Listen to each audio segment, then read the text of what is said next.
దించడం తప్పేం కాదు. హరీష్ రావు గారు ఫస్ట్ మీకున్న ఉద్దేశం ఏంటో చెప్పండి. యూట్యూబ్ ఛానల్స్ పైన మీ ప్రేమ ఏంటో వెల్లడించండి. మీరెంత మహానుభావులో చెప్పండి, తర్వాత పక్కోండి అందరు. కానీ రేవంత్ రెడ్డి ఎలాగో స్టూపిడ్ అయిపోయాడు. ఆయన పట్టించుకునే పరిస్థితిలో యూట్యూబ్ ఛానల్స్ లేవు, బాయ్కాట్ చేసే పరిస్థితుల్లో ఉన్నాయి యూట్యూబ్ ఛానల్స్. ఒకవేళ నిజంగా రేవంత్ రెడ్డి కానీ యూట్యూబ్ ఛానల్స్ని మళ్ళీ టార్గెట్ చేసే పరిస్థితి వస్తే ఖచ్చితంగా రేవంత్ రెడ్డినే బాయ్కాట్ చేసే పరిస్థితిలో కొన్ని యూట్యూబ్ ఛానల్స్ అయితే ఉన్నాయి. సో ఖచ్చితంగా రేవంత్ రెడ్డి అనే ఫ్రేమ్ పక్కకు జరిగిపోతుంది. ఎందుకంటే ఆయన చరిష్మాని క్రియేట్ చేసింది కూడా యూట్యూబ్ ఛానల్సే.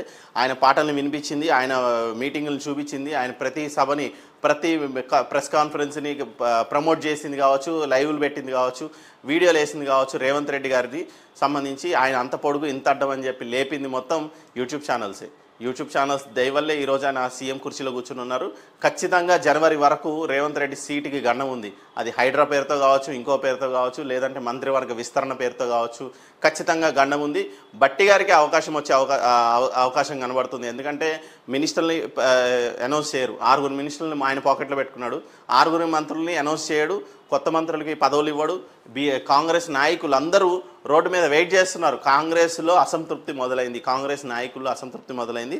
కాంగ్రెస్ సీనియర్ నాయకులు ఎవరైతే చాలామంది ఉన్నారు, సుదర్శన్ రెడ్డి లాంటి వాళ్ళు కావచ్చు, ప్రేమ్ సాగర్ రావు లాంటి వాళ్ళు కావచ్చు, వివేక్ వెంకటస్వామి లాంటి వాళ్ళు కావచ్చు, లేదంటే కోమటిరెడ్డి రాజగోపాల్ రెడ్డి లాంటి వాళ్ళు కావచ్చు, వీళ్ళందరికీ పదవి వ్యామోహం ఉంది. వీళ్ళందరూ ఏంటంటే ఎప్పుడెప్పుడు మినిస్ట్రీస్ వస్తాయా కానీ ఎదురు చూస్తున్నారు. కానీ ఎక్కడో మ్యానిపులేట్ చేస్తున్నాడు రేవంత్ రెడ్డి. ఢిల్లీకి మూటలు తీసుకెళ్తున్నాడు, అక్కడికక్కడ సమర్థించుకుంటున్నాడు, సర్ది చెప్పుకుంటున్నాడు రాహుల్ గాంధీ టీంకో లేదంటే కాంగ్రెస్ టీంకో. సో వాళ్ళకు ఉన్నదే 2 రాష్ట్రాల ప్రభుత్వాలు, 2 రాష్ట్రాలే. కాబట్టి ఇన్కమ్ సోర్సెస్ ఏదైనా ఉందంటే తెలంగాణ నుంచైనా తీసుకోవాలి, ఆదాయం తీసుకోవాలి కాంగ్రెస్ పార్టీ నాయకులు వాళ్ళ సస్టైనబిలిటీకి, లేదంటే కర్ణాటక నుంచైనా తీసుకోవాలి. ఈ 2 రాష్ట్రాల్లో ఓన్లీ వాళ్ళు పైప్ వేసి భూమిలో ఉన్న నీళ్ళను పెట్రోల్ను పీల్ చేసేలాగా తెలంగాణలో ఒక పైప్ పెట్టుకున్నారు రేవంత్ రెడ్డి పేరుతో. సో మొత్తం తెలంగాణలో ఉన్న సంపదని కొన్ని 100 కోట్ల రూపాయలని ఢిల్లీకి తరలించుకుంటున్నారు వాళ్ళ ఇంకొక రాష్ట్ర ఎలక్షన్ల కోసం. సో ఈ సర్దుబాటుల్లో ఈ మనీ మేనేజ్మెంట్లోనే రేవంత్ రెడ్డి బిజీ అయిపోయి వాళ్ళకి ఆ ముడుపులు అందిస్తున్నారు. కాబట్టే ఇప్పటికైతే ప్రస్తుతానికి రేవంత్ రెడ్డిని కాంగ్రెస్ పార్టీ ఎలానూ పట్టించుకునే పరిస్థితుల్లో లేదు. 6 ఎమ్మెల్యే మినిస్టర్లకు సంబంధించి కూడా ఎలాంటి డెసిషన్ తీసుకునే పరిస్థితిలో లేదు. సో అద్దంకి దయాకర్ని కూడా నిర్దాక్షిణ్యంగా అన్యాయం చేశారు. ఆయన పాపం నెల రోజుల నుంచి ఢిల్లీలోనే కూర్చున్నారు. ఆయనకు కూడా ఏ పదవి ఇవ్వలేదు. పిసిసి అధ్యక్షుడు ఇవ్వలేదు, పిసిసి వర్కింగ్ ప్రెసిడెంట్ ఇవ్వలేదు, లేదంటే ఏ పదవి ఇవ్వకుండా, ఒక మినిస్టర్ పదవి కూడా ఇవ్వకుండా, లేదంటే ఒక సలహాదారుడు పదవి కూడా ఇవ్వకుండా అద్దంకి దయాకర్ని అయితే ఢిల్లీ టు హైదరాబాద్, హైదరాబాద్ టు ఢిల్లీ ఆయన మంత్లీ పాస్ తీసుకున్నట్టు కనబడుతుంది. ఎందుకంటే ఆయన ఢిల్లీలో కూర్చొని ఆయన పరిస్థితి అలా ఉంది. అద్దంకి దయాకర్ లాంటి పరిస్థితి అలా ఉందంటే ఈవెన్ రేవంత్ రెడ్డి పక్కనే ఉండే అద్దంకి దయాకరు, రేవంత్ రెడ్డి పొగిడిన అద్దంకి దయాకరు, రేవంత్ రెడ్డి అసలు ఈయన సాక్రిఫైసింగ్ స్టార్ అని చెప్పిన రేవంత్ రెడ్డే చెప్పిన అద్దంకి దయాకర్ గారి పరిస్థితే ఏ పదవికి నోచుకోని పరిస్థితిలో ఉందంటే డబ్బు లేనివాడి కాంగ్రెస్ పార్టీలో డబ్బు లేని లీడర్ల పరిస్థితి అది. అద్దంకి దయాకర్ దగ్గర ₹1 కూడా లేని పరిస్థితి. ఆయన ఆల్రెడీ గతంలోనే 2 సార్లు కంటెస్ట్ చేసి ఓడిపోయారో గెలిచారో సంథింగ్ అన్నీ జరిగిన తర్వాత ఆయన దగ్గర ఎలాంటి దందాలు చేయలేదు. ఆయన ఎలాంటి బ్లాక్మెయిల్ చేయకుండా చాలా హానెస్ట్గా ఓన్లీ నిబద్ధతగా ఓన్లీ కాంగ్రెస్ పార్టీ కోసమే పనిచేసిన వ్యక్తి ఆయన. సో అలాంటి వ్యక్తికి పార్టీ పదవులు ఇవ్వరు. ఎందుకంటే ముడుపులు ఇవ్వాలి కాంగ్రెస్ హైకమాండ్కి. కాంగ్రెస్ హైకమాండ్కి ముడుపులు ఇస్తేనే ఏదైనా ప్రభుత్వాలు సెంట్రల్లో ఉన్న కాంగ్రెస్ పార్టీ వీళ్ళకి పదవులు ఇస్తుంది. ఇప్పుడు మహేష్ కుమార్ గౌడ్కి ఇచ్చారు అంటే కూడా దానిలో కూడా చాలా మతలబులు ఉన్నాయి. మరి మధు యాష్కి గౌడ్ని పక్కన పెట్టి మహేష్ కుమార్ గౌడ్కి ఇచ్చారు అంటే క్యాస్ట్ ఈక్వేషన్లో ఆయన పోటీ పడుతున్నాడు. పోటీ పడినా కూడా మహేష్ కుమార్ గౌడ్ ఒక కొత్త ఫేస్కి ఇచ్చారు అంటే అది కూడా మీరు గమనించాలి.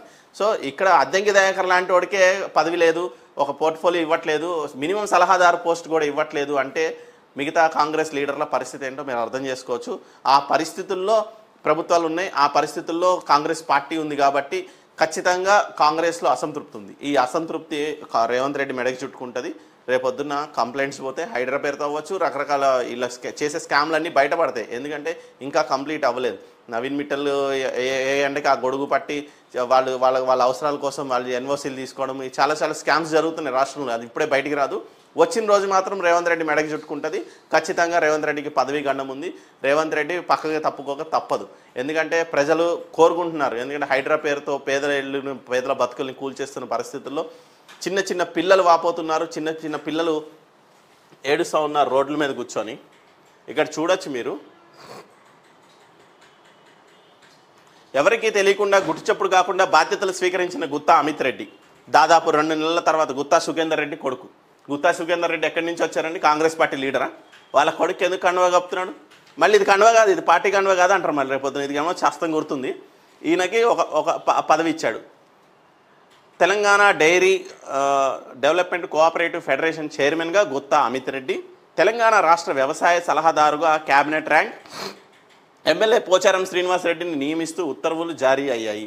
పక్క పార్టీల నుండి వచ్చిన రెడ్డి నేతలకే పదవులు అంటూ కాంగ్రెస్ పార్టీలో దుమారం రేగింది. అంటే అద్దంకి రెడ్డి అయి ఉంటే ఖచ్చితంగా ఏదో ఒక పదవి ఇచ్చేవాళ్ళు కదా.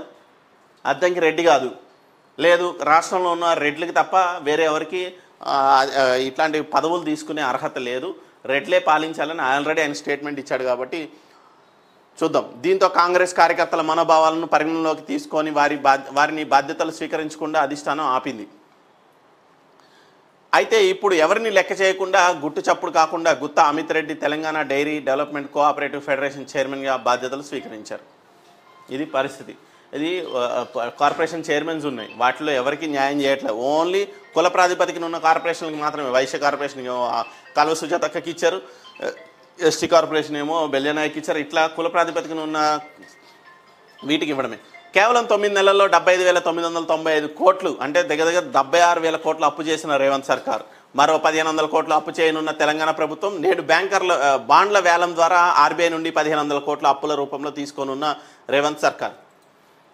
ఎంత దరిద్రం అంటే 1,500 కోట్ల కోసం అని చెప్పంటే వీళ్ళు అడ్డగోలుగా ఈ బాండ్లను తాకడ పెడుతున్నారు. ఈ నెల 3న 1000 కోట్ల అప్పు తీసుకున్న తెలంగాణ ప్రభుత్వం ఈరోజు మళ్ళీ 1,500 కోట్ల అప్పు తీసుకొని ఉంది. ఇప్పటికే ఆగస్టులో 6,000 కోట్లు, జూలైలో 7,000 కోట్లు రాష్ట్ర ప్రభుత్వం అప్పు చేసింది. రేవంత్ సర్కార్ ఇప్పటి వరకు బాండ్ల రూపంలో 46,000 కోట్ల రూపాయలు అప్పు చేసింది. కార్పొరేషన్ ద్వారా 29,777 కోట్ల అప్పు చేయగా 9 నెలల్లో మొత్తం 75,995 కోట్లు అప్పు చేసింది. ఇది పరిస్థితి. రాష్ట్ర ఖజానా పరిస్థితి ఏంటంటే వచ్చిన 10 నెలల్లో నెలకి 7,500 కోట్ల రూపాయల చప్పున అప్పులు చేసుకుంటూ 10 నెలల్లో వీళ్ళు పబ్బం గడిపారు. వీళ్ళు ఏం చేశారయ్యా? రేవంత్ రెడ్డి అంత పొడుగు అంత అడ్డం ఏం చేశాడరా బాబు అంటే ఇదిగో 75,000 రూపాయల అప్పులు 10 నెలల్లో చేశాడు. 10 సంవత్సరాల్లో 8 లక్షల అప్పు ఎందుకు కాదు?